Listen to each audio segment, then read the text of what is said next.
ბათუმის შერატონში გაულახიათ ბატონი გახარია და ბატონი ზვიად ქორიძე და ამას გადმოცემს ტევე პირველი მთავარი და ფორმულა და რაღაცა ისეთი იმით გადმოცემენ რომ აი რუსულმა რეჟიმმა როგორ იძალა და როგორ თავს ესხმიან ადამიანებს თურმე და ერთი ამბავი აქვს ატეხილი და ზუსტად იგივე ტელევიზიები გუშინ წინ მათი მხარდამჭერი რომ ვიღაცების თავს დაესხა იმას ტაშს უკრავდნენ და რა ვიცი საქებარი მათ საქციელად უთულიდნენ და აქებდნენ მაგ ადამიანს. აი ეგ არის მაგათი სამართლიანობა.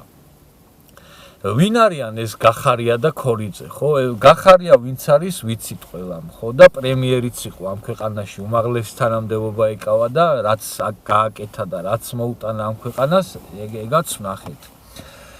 რაც შეეხება ბატონ ზვიად ქორიძეს, ვინ არის ეს პატივცემული ადამიანი? ჩემი შეხედულებით და მე პირადად დარწმუნებული ვარ იმაში, რომ ზვიად ქორიძე არის უცხო ქვეყნების ჯაშუში და უცხო ქვეყნების აგენტი, რომელიც უცხო ქვეყნებიდან მიღებულ დავალებებს ასრულებს ამ ქვეყანაში და რომელიც ფინანსდება საზღვარგარეთიდან. გამოვიდეს ბატონი ქორიძე და საზოგადოებას გასაგებად აუხსნას საიდან ფინანსდება და რისთვის უხდიან ფულს ამ ადამიანს.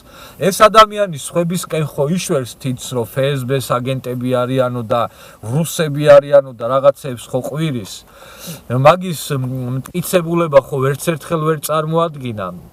ვისაც ქორიძე რუსებს ეძახის ერთი იმათი ამონაწერები და ანახოს ხალხს ვინმეს თუ ერიცხება ან რუსეთიდან ან საიდანმე ფულები და ამავდროულად თვითონ თუ მართალი კაცია და მართლა რაღაცა იდეას ემსახურება ეს ქორიძე ანახოს ხალხს რა თავისი ამონაწერები რა რომელ არასამთავრობოშიც არის და რომელი ქვეყნიდანაც ერიცხება ფულები და რამდენიც ერიცხება ანახოს ხალხს და მე ახსნას რაში ურიცხავენ მაგ ადამიანს ფულებს საზღვარგარეთიდან.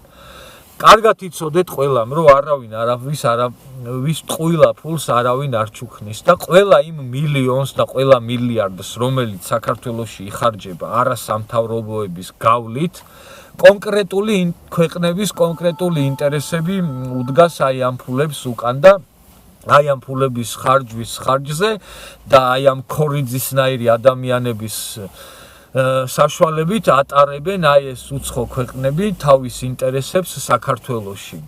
აი ეგ არის ბატონი ზვიად ქორიძე და